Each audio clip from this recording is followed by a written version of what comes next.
नमस्ते भैया जी। हाँ। भैया जी, बच्चों को कैसे बताएं मेडिटेशन के लिए, बिकॉज आजकल टेक्नोलॉजी इतना ज़्यादा हो गई है और their mind is constantly working. उनको एक ब्रेक अब ये करना है, they can't sit for 10 minutes. पहली चीज तो बच्चों के साथ क्या ना करें, उनको बलपूर्वक ध्यान में ना बैठाएं, नंबर 1। नंबर 2, बच्चों को स्पष्ट होना चाहिए कि ध्यान क्यों लगाना है। और मेरा अनुभव यह है कि हम नैतिक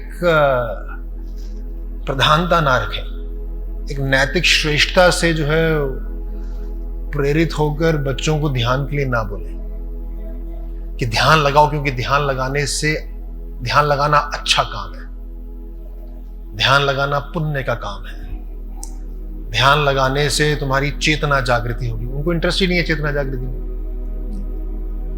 चेतना जागृति मामा वो क्या होता है? They are not, they are least interested. Okay, how about आप उनके साथ बैठ के ध्यान एज ए प्रैक्टिस करो and they discover the relevance and the meaning and the whole value of meditation in their life. अगर ध्यान की प्रासंगिकता, उसका मूल्य, उसके अंतर्निहित जो अर्थ है, उसकी जो एक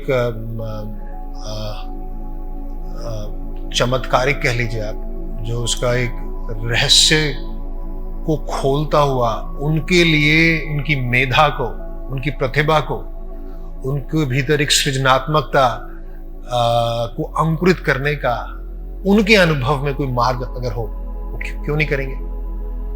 अगर मैथ्स की प्रॉब्लम उनकी इजीली सॉल्व होती, अगर वो वीडियो गेम खेल रहे हैं and they can win more effectively through meditation on the video game, they will do it. और अगर उनके कार्य में कौशल आता हो, why will not they do it? ध्यान से वो जिस दिशा में गतिशील है उसी पे ध्यान लगा लें। ध्यान एक ऐसा प्रक्रिया, ऐसा कीमिया है, ऐसा रसायन है जो किसी भी विधा में, किसी भी कार्य में संलिप्त किया जा सकता है। आप स्विमिंग करने गए हो, ध्यान लगा सकते हो। ध्यान लगाने से are you becoming a great swimmer? आप क्रिकेट खेल रहे हो, are you going to a effective batsman or a bowler? Would it make you a champion? Would it make a champion out of you? They are more likely to take the meditation. लेकिन आप बोलोगे जी मोक्ष के लिए, मुक्ति के लिए, कैवल्य के लिए, बुद्धत्व के लिए, हो सकता है वो कहें सॉरी, नॉट इंटरेस्टेड, बुढ़ापे में करेंगे। मेरा ये मानना है कि ध्यान बुढ़ापे के लिए नहीं है, ध्यान युवा लोगों के लिए है।